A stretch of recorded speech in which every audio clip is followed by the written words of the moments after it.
Teraz som potom išiel do Martina a Martine sa nedala ani taška dať normálne do úschovne. Takže našťastie, že som mal ten bicák, lebo som všetko obehol veľmi rýchlo a spravil som si obraz, aký je. Ale už keď som došiel do toho Martina, tak zase hotely.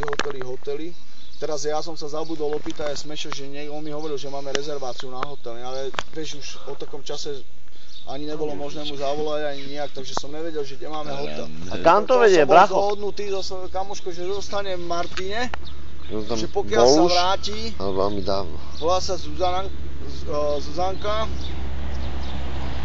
Policajti alebo čo? Ne, sú to policajti. Tak ideš. Bylo je chalani, už sa volá sa Zuzanka. No lebo tak si sa... Ona mi zavolala, lebo prišla z Polska ráno, išla hneď do práce a ja som jej poslal SMS-ku alebo nadánom, ona ju nedostala, lebo bola za hranicami, čiže ja som nevedel už, kde budem.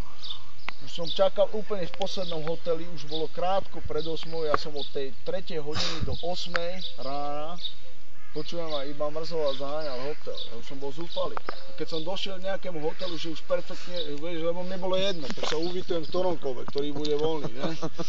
Rozumieš, keďže som nevedel rezerváciu, že do ktorého idem. Ty koko, toto premyslím, toto máme nahraté 4-krát za sebou, toto máme nahraté 4-krát za sebou. Poď,